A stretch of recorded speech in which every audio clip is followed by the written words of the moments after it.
Hello friends, welcome to SR institute. My name is Shiv Pujan. इस video session में हम लोग बात करेंगे बायोस्फीयर रिजर्व्स के बारे में, जो कि इंडिया में है। और इसके अलावा ये बायोस्फीयर रिजर्व को जो बेसिक पॉइंट्स हैं, टर्म्स हैं, या उसके जो मेन कॉन्सेप्ट है, उसको हम लोग समझेंगे। बायोस्फीयर रिजर्व से रिलेटेड किसी भी एग्ज़ाम के किसी भी लेवल का एग्ज़ाम हो, उसमें हर तरीके से क्वेश्चन पूछा जा सकता है। जिस लेवल का एग्ज़ाम होगा उस टाइप का यहाँ पर ये क्वेश्चन इससे बनता है। तो वीडियो थोड़ा सा लेंदी रहता है, इसलिए लेंदी रहता है कि किसी भी चीज़ का कोई भी शॉर्टकट नहीं होता। उसको पूरा देखेंगे तब सही समझ में आएगा कि इस कॉन्सेप्ट का मतलब क्या है। तो वीडियो को स्किप मत करना, लास्ट तक इसको देखना।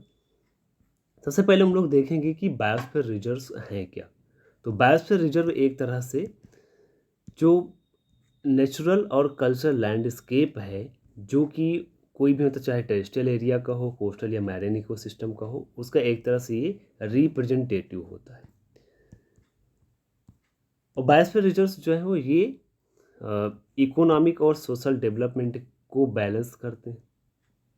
इसके अलावा प्रिजर्वेशन ऑफ नेचर के साथ साथ ये वहाँ की जो एसोसिएटेड कल्चरल वैल्यूज़ है उसको भी मेंटेन किया जाता है बायोस्फीयर रिजर्व के अंडर में।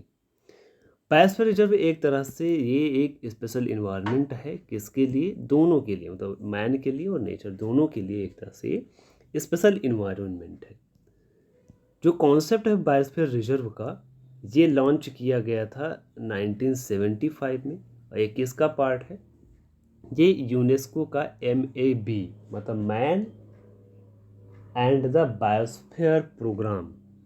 Man and the biosphere programme जो यूनेस्को का है, उसका एक पार्ट है बायोस्फीयर रिजर्व, जो कि 1975 में लॉन्च किया गया था। बात करें यूनेस्को के फुल फॉर्म की, तो यूनेस्को का फुल फॉर्म होता है United Nations Educational, Scientific and Cultural Organization. Okay, तो ये इसको लॉन्च किया गया था 1975 में। जो कॉन्सेप्ट है बायोस्फीयर रिजर्व का, इसको बायोस्फीयर रिजर्व की अगर बात करें तो ये सिर्फ क्या करता है, प्रोटेक्टेड एरिया। जनरली क्या होता है कि प्रोटेक्टेड एरिया, जो एग्जिस्टिंग प्रोटेक्टेड एरिया है, उसको ये रिप्लेस नहीं करता, बल्कि जो भी उसका जो कन्वेंशनल अप्रोच है, चाहे उसके प्रोटेक्शन को लेकर बात हो, या फिर अ, उस एरिया के जो एक तरह से नेटवर्क है, प्रोटेक्टेड नेटवर्क है एग्जिस्टिंग, उसको भी स्ट्रेंथ करना, मजबूत करना, सिर्फ वो कर सकता है, उसके बढ़ा सकता है वो, बाकी उसको रिप्लेस नहीं कर सकता कि उस प्रोटेक्टेड एरिया को ये रिप्लेस कर दे। इसके अलावा जो एग्जिस्टिंग वाइल्ड लाइफ सेंचुरीज हैं, मतलब पहले से जो वाइल्ड लाइफ सेंचुरी बनी हुई हैं, नेशनल पार्क हैं, वो भी बायोस्फीयर रिजर्व का पार्ट बन सकती हैं, बिना अपना लीगल स्टेटस लूज़ किए हुए। मतलब कि वाइल्ड लाइफ सेंचुरी का जो स्टेटस है, लीगल स्टेटस है, वो बना रहेगा, चाहे वो नेशनल पार्क का भी है वो भी बना रहेगा, और चाहे वाइल्ड लाइफ सेंचुरी भी और नेशनल पार्क भी बायोस्फीयर रिजर्व के अंडर में आ सकते हैं। ठीक है, तो हमेशा से एक कन्फ्यूजन रहती है कि wild life sanctuary, national park और बायोस्फीयर रिजर्व में डिफरेंस क्या होता है तो सभी प्रोटेक्शन के लिए, लेकिन डिफरेंस होता है। सबसे पहले बात करें जो बायोस्फीयर रिजर्व और नेशनल पार्क्स के बीच में क्या डिफरेंस होता है। तो जो नेशनल पार्क्स होते हैं, ये एक तरह से गवर्नमेंट के अंडर में आते हैं, और गवर्नमेंट के अंडर में वो लैंड, गवर्नमेंट के अंडर के वो लैंड जहाँ पर उस लैंड को गवर्नमेंट क्या करती है, इंडस्ट्रियलाइजेशन से, मतलब कि वहाँ पर कोई भी इंडस्ट्री ना लगने पाए, ह्यूमन एक्सप्लॉयटेशन से, ह्यूमन एक्टिविटी वहाँ पर उतनी ना हो या फिर बिल्कुल ना हो, जिससे वो एरिया प्रोटेक्ट रहे, और पोल्यूशन से भी कंट्रोल किया जाता है।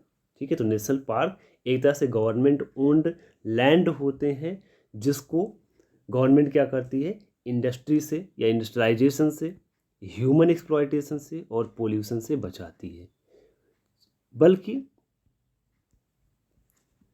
जो बायोस्फीयर रिजर्व्स होते हैं, इसके अगर कॉन्सेप्ट में बात करें, तो बायोस्फीयर रिजर्व जो होते हैं वो एक तरह से एक एरिया होते हैं कंजर्वेशन के लिए, जो कि बायोस्फीयर रिजर्व्स के रिसोर्सेस को एक तरह से प्रोटेक्ट करते हैं या कंजर्व करते हैं, और साथ साथ में ही मैन एंड इन्वायरमेंट के बीच में एक रिलेशनशिप को भी मेंटेन करते हैं। ठीक है, तो नेशनल पार्क जो होता है वो गवर्नमेंट ओन लैंड होता है जो इंडस्ट्रियलाइजेशन से, ह्यूमन एक्सप्लॉयटेशन से, पॉल्यूशन से उसको, उस एरिया को बचाया जाता है, तो वो नेशनल पार्क रहता है। लेकिन बायोस्फीयर रिजर्व में क्या करता है कि ये बायोस्फीयर रिजर्व या उस एरिया के रिसोर्सेज को तो प्रोटेक्ट करते ही हैं, साथ में मैन और इन्वायरमेंट के बीच में रिलेशनशिप को भी इम्प्रूवमेंट करते हैं। एक तरह से सस्टेनेबल रिलेशनशिप को ये इम्प्रूव किया जाता है। ये डिफरेंस होता है बायोस्फीयर रिजर्व और नेशनल पार्क में। अब बायोस्फीयर रिजर्व और वाइल्ड लाइफ सेंचुरी के बीच में डिफरेंस देखें तो जो वाइल्ड लाइफ सेंचुरी होती हैं ये बेसिकली होती हैं जो वाइल्ड एनिमल्स होते हैं। जो वाइल्ड एनिमल्स होते हैं उनको नेचुरल हैबिटाट में प्रोटेक्ट करना, ये काम होता है या ये फंक्शनिंग होती है वाइल्ड लाइफ सेंचुरी, राइट। और यहाँ पर ये जो एरियाज होते हैं वाइल्ड लाइफ सेंचुरी होती है, यहाँ पर हंटिंग प्रोहिबिटेड होती है, हंटिंग प्रोहिबिटेड, राइट। जो हंटिंग होती है ये प्रोहिबिटेड होती है, मतलब कि यहाँ पर हंटिंग नहीं कर सकते। इसी के टर्म में अगर हम बायोस्फीयर रिजर्व की बात करें तो बायोस्फीयर रिजर्व क्या होते हैं, सिर्फ वाइल्ड एनिमल्स ही नहीं, कई तरह के जो प्लांट्स होते हैं, कई तरह के जो एनिमल्स हैं अलग अलग, इनके अलावा जो माइक्रो ऑर्गेनिजम्स हैं, छोटे छोटे जो जीव्स हैं, उनको भी प्रोटेक्ट किया जाता है। ठीक है, तो वाइल्ड लाइफ सेंचुरीज एक तरह से एक प्रोहिबिटेड एरियाज होते हैं जहाँ पर वाइल्ड एनिमल्स को, सिर्फ एनिमल्स को उसके नेचुरल हैबिटाट में प्रोटेक्ट किया जाता है। लेकिन बायोस्फीयर रिजर्व्स क्या होते हैं, वो ऐसे प्रोटेक्टेड एरियाज होते हैं जो प्लांट को, एनिमल को और अलग अलग तरह के जो ऑर्गेनिजम्स हैं उनको भी प्रोटेक्ट किया जाता है। तो ये बेसिक डिफरेंस हो गया biosphere reserve and wild life sanctuary में। आई होप ये क्लियर हो गया होगा बायोस्फीयर रिजर्व और नेशनल पार्क में डिफरेंस और बायोस्फीयर रिजर्व और वाइल्ड लाइफ सेंचुरीज में डिफरेंस। अब बात करें बायोस्फीयर रिजर्व के जोन की, तो इसके 3 जोन्स होते हैं। पहला जो होता है वो कोर जोन, दूसरा बफर जोन और तीसरा होता है ट्रांजिशन जोन। जो कोर जोन होता है ये सबसे एक तरह से मोस्ट प्रोटेक्टेड एरिया होता है, ये मोस्ट प्रोटेक्टेड एरियाज होते हैं। यहाँ पर जो एक्टिविटी होती है बहुत ही कम होती है, तो लेस एक्टिविटीज़ होती हैं ह्यूमन की। अगर एक्टिविटी कुछ होती भी है तो किसी भी स्पेशल कोई भी जैसे स्पेशल पर्पज के लिए, एक तरह से जब परमिशन मिलती है, स्पेशल पर्पज के लिए जब परमिशन दी जाती है तब वहाँ पर वो एंट्री मिल सकती है, बाकी कोर जोन में बिल्कुल भी एंट्री नहीं मिलती। ये एक तरह से क्या करता है कि जो पूरा वो पर्टिकुलर जो एरिया है, वो जोन है, उसको पूरी तरह से एक तरह से कंजर्व करके रखा जाता है बाहर की एक्टिविटी से एकदम दूर। अगर हमने ऊपर बात किया था कि जो वाइल्ड लाइफ सेंचुरीज हैं और नेशनल पार्क्स हैं उनको भी हम बायोस्फीयर रिजर्व में इंक्लूड कर सकते हैं। तो अगर इंक्लूड करना है उनको, जैसे नेशनल पार्क को इंक्लूड करना है तो नेशनल पार्क भी किसके अंडर में आएगा, वो बायोस्फीयर रिजर्व के कोर जोन के अंडर में आएगा। ठीक है, तो ये तो हो गया कोर जोन। और जो बफर जोन होता है ये बेसिकली जो ट्रांजिशन जोन होता है और कोर जोन होता है, इनके बीच में एक तरह से कॉरिडोर की तरह वर्क करता है। बफर जोन में कुछ ह्यूमन एक्टिविटीज हो सकती हैं, ह्यूमन एक्टिविटीज कुछ परमिशन दी जाती है, और वहाँ तक दिया जाता है कि जहाँ तक कि उस पर्टिकुलर इन्वायरमेंट पर या इस पर्टिकुलर एरिया पर कोई भी गलत इफेक्ट ना पड़े और वहाँ पर सही से उसका यूज किया जा सके। एक तरह से मेंटेन किया जाता है इस एरिया में, बफर जोन में बायोलॉजिकल और कल्चरल जो डाइवर्सिटी है इसको मेंटेन करना यहाँ पर ये ज़रूरी होता है। और एक तरह से कोर जोन में जो एक्सेस है, कोर जोन में जो एक्सेस होने के जो चांसेस हैं उनको भी कम करता है, क्योंकि बफर जोन में ऐसी सारी चीज़ें मिल जाती हैं जो एक तरह से सारी एक्टिविटीज इनमें हो जाती हैं। इनमें बहुत सारी अलग अलग तरीके के जो स्ट्रेटजीज होती हैं, रिसर्च होती हैं, एजुकेशनल एक्टिविटीज़ होती हैं, वो जनरली बफर जोन में ही कराई जाती हैं। और इसके अलावा बात करें तो और भी चीज़ें हैं, जैसे यहाँ पर जैसे टूरिज्म है, तो टूरिज्म से कोई घूमने आया तो बफर जोन तक ही उसको यहाँ पर सीमित किया जाता है, कोर जोन में एंट्री नहीं मिलती। लास्ट जो जोन है, आउटर एकदम जोन है, वो है ट्रांजिशन जोन।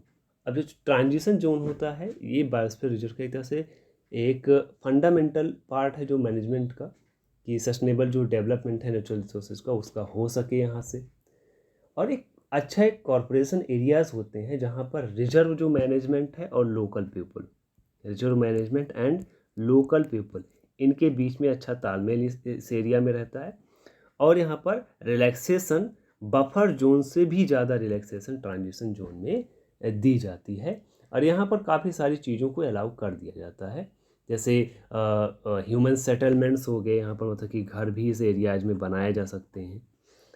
और उसके अलावा जैसे क्रॉपिंग हो गया, तो खेत भी लोग यहाँ पर खेती कर सकते हैं। फॉरेस्ट्री, मतलब जो फॉरेस्ट का सामान है उसको भी यूज कर सकते हैं। या फिर फॉरेस्ट यहाँ पर अपनी जो भी एक्टिविटीज़ है, इकोनॉमिक एक्टिविटीज़, कोई भी इकोनॉमिक जो एक्टिविटीज़ हैं उनको यहाँ पर परफॉर्म किया जा सकता है ट्रांजिशन जोन में। ठीक है, तो अगर हम ऐसे रफली बात करें तो जो कोर जोन होता है वो काफ़ी प्रोहिबिटेड जोन होता है, प्रोटेक्टेड जोन होता है, जहाँ पर ह्यूमन एक्टिविटीज़ नाम मात्र होती है। बफर जोन में थोड़ा सा रिलैक्सेशन दे दिया जाता है, ट्रांजिशन जोन में लॉट ऑफ रिलैक्सेशन, मतलब काफ़ी रिलैक्सेशन इस एरियाज में होते हैं। तो ये हो गया था जोन्स ऑफ बायोस्फीयर रिजर्व, मतलब बायोस्फीयर रिजर्व के जोन्स के बारे में। अब हम बात करेंगे कि बायोस्फीयर रिजर्व इंडिया में कितने हैं। तो बायोस्फीयर रिजर्व जो इंडिया में है एट प्रेजेंट वो 18 है बायोस्फीयर रिजर्व। ओके, टोटल कितने हैं? 18 हैं। और 18 में से जो 12 हैं वो यूनेस्को के MAB प्रोग्राम लिस्ट के अंडर में आते हैं। ठीक है, तो 18 जो है वो 18 तो अभी एक तरह से हम बायोस्फीयर रिजर्व इसको बनाए हुए हैं, और यूनेस्को के अंडर में अभी सिर्फ कितने हैं? 12 हैं। अभी तक सिर्फ 11 ही थे, कंचनजंगा, उसमें रिसेंटली 2018 में ऐड किया गया था। बट 2020 में, पिछले साल नवंबर 2020 में मध्य प्रदेश का जो पन्ना वो बायोस्फीयर रिजर्व है, इसको भी अब यूनेस्को के MAB प्रोग्राम में इसको ऐड कर लिया गया है। तो इसलिए अब कितने हो गए हैं यूनेस्को के अंडर में? वो है 12। बाकी ऐसे बायोस्फीयर रिजर्व कितने हैं? वो 18। तो मैप के थ्रू हम लोग डिस्कस करेंगे एक एक को। सबसे पहले हम ऊपर से यहाँ पर शुरू करते हैं। तो जो यहाँ पर है हिमाचल प्रदेश में हुआ cold desert biosphere reserve. Okay, cold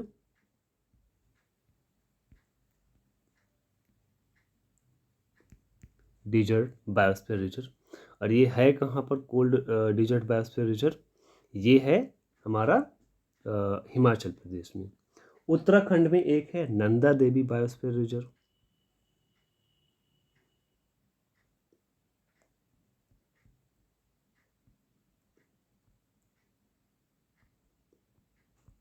Nanda Devi biosphere reserve. इसके अलावा सिक्किम में बात करें तो सिक्किम में है Kanchenjunga biosphere reserve.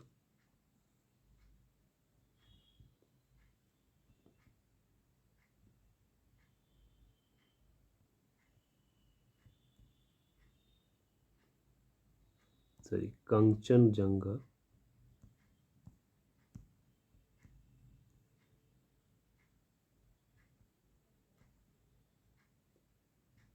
Kanchenjunga, pronounce इसको कंचनजंगा करें, कंचनजंगा बायोस्फीयर रिजर्व। उसका उसमें देखें अरुणाचल प्रदेश में है देहांग दिबंग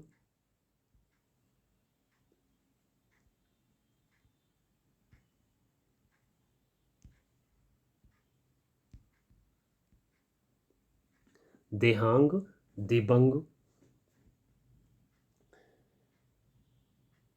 असम में 2 हैं, मानस बायोस्फीयर रिजर्व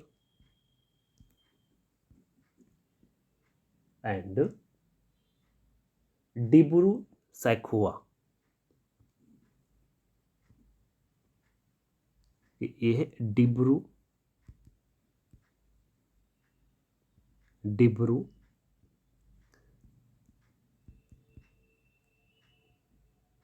सैखोवा,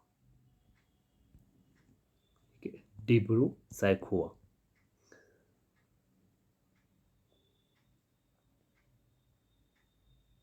और मेघालय में है नोकरेक,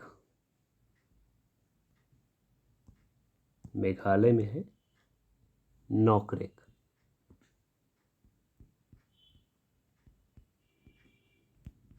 नोकरेक बायोस्फीयर रिजर्व। उसके अलावा बात करें हम गुजरात में, तो गुजरात में भी एक है कच्छ,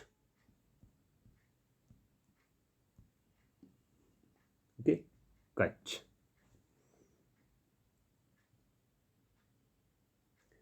वेस्ट बंगाल में एक है सुंदरबन,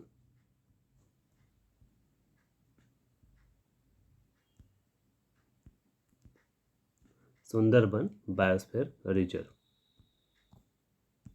इसके अलावा मध्य प्रदेश में 3 है, 3 है। एक है पन्ना, पन्ना। दूसरा है Pachmarhi,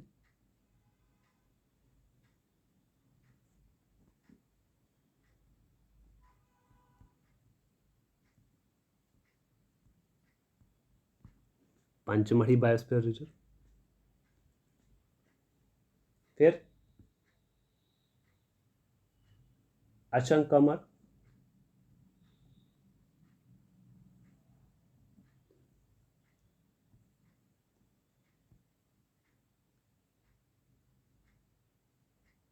sorry अचनाकमर, अचनाकमर।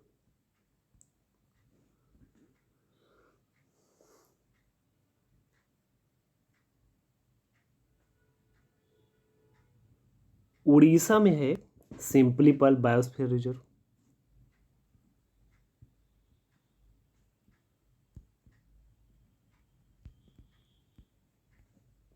Similipal biosphere reserve. Andhra Pradesh में एक है शेषाचमल,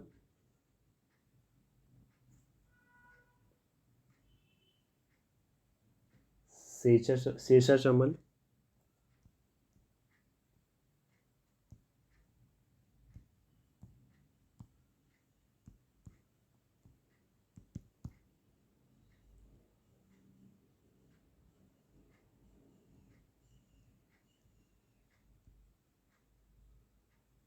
शेषाचमल, ठीक है। शेषाचमल कहाँ पे? आंध्र प्रदेश में। और तमिलनाडु रीजन में 3, पहला है नीलगिरी,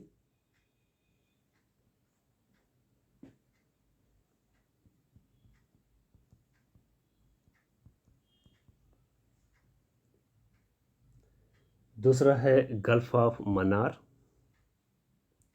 ये वाला,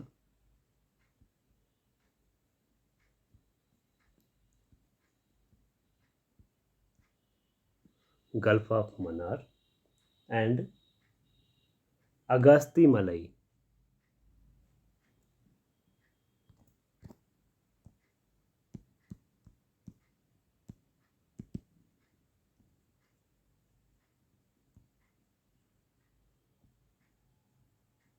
अगस्ती मलई। और last 18th great Nicobar.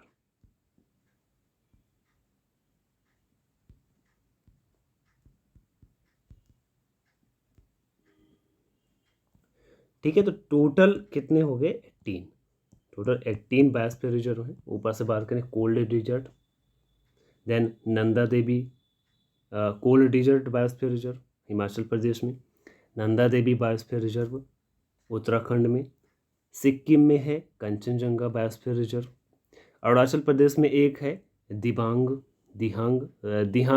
Dibang biosphere reserve, Assam में 2 है Manas biosphere reserve and Dibru Saikhowa, Meghalaya में एक है नोरेक, वेस्ट बंगाल में एक है सुंदरबन, उड़ीसा में एक है सिंपलीपाल बायोस्फीयर रिजर्व, गुजरात में एक है कच्छ, मध्य प्रदेश में 3 हैं Panna biosphere reserve, Pachmarhi and अशनाकमर,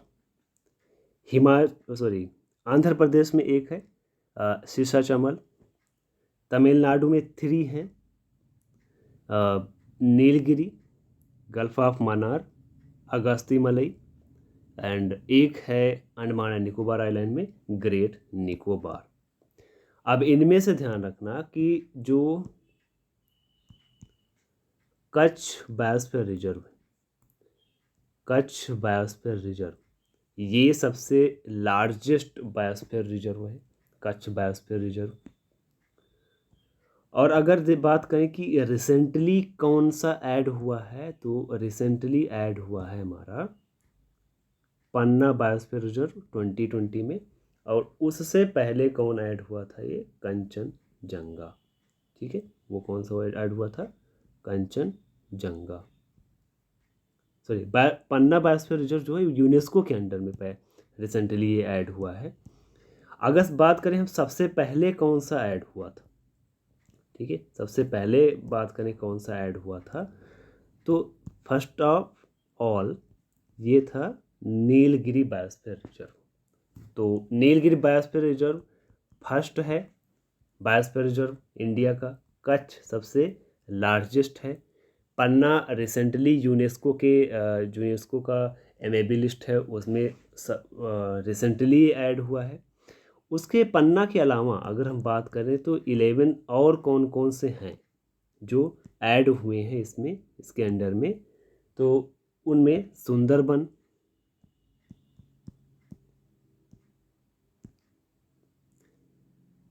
Sundarban,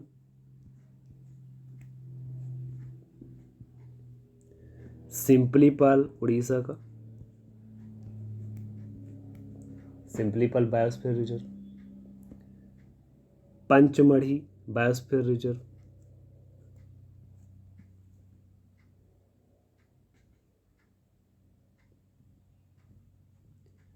नोरेक biosphere reserve Meghalaya,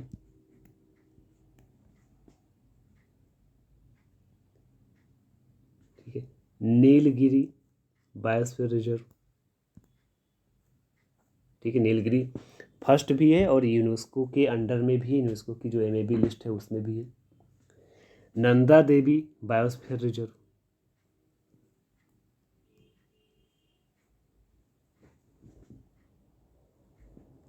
gulf of Mannar biosphere reserve,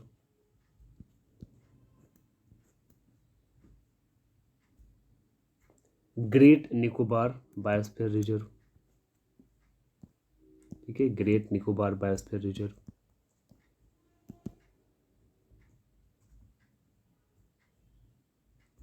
Achanakmar biosphere reserve,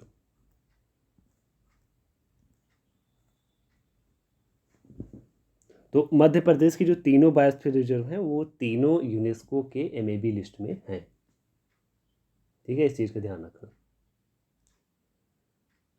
उसके बाद में अगस्त्यमलई, अगस्त्यमलई बायोस्फीयर रिजर्व, तो तमिलनाडु के भी तीनों जो हैं वो यूनेस्को के एमएबी लिस्ट में हैं। Kanchenjunga biosphere reserve,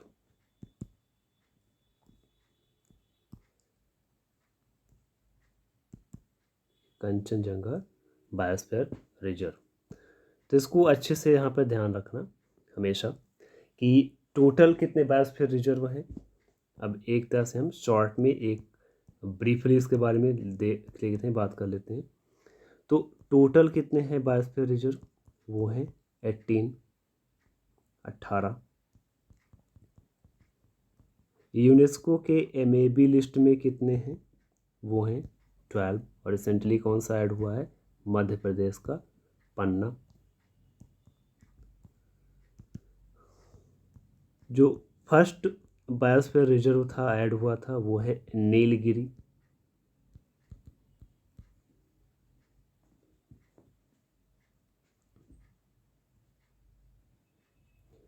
okay. और लार्जेस्ट कौन सा है, लार्जेस्ट है गुजरात का कच्छ बायोस्फीयर रिजर्व। ठीक है, तो ये हो गए थे इसके बारे में पूरा से एक ब्रीफली। और ये भी चीज़ ध्यान रखना कि कौन कौन से स्टेट्स हैं जहाँ पर बायोस्फीयर रिजर्व है, तो हिमाचल प्रदेश है, उत्तराखंड है, ध्यान रखना यूपी नहीं है यूपी, अरुणाचल प्रदेश है, सिक्किम है।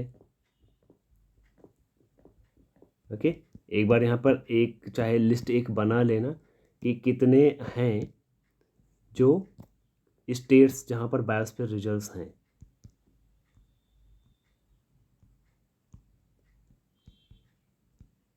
क्वेश्चन इसमें भी आ सकता है कि कौन से स्टेट में बायोस्फीयर रिजर्व नहीं है। तो सबसे पहले ध्यान रखना कि हिमाचल प्रदेश में है,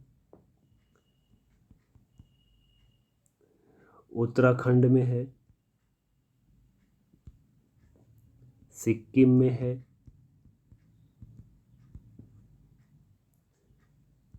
अरुणाचल प्रदेश में है,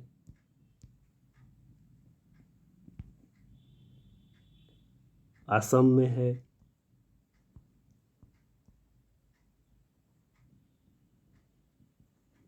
मेघालय में है,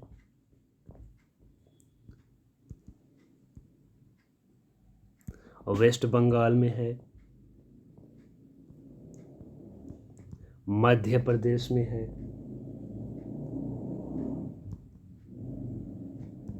गुजरात में है,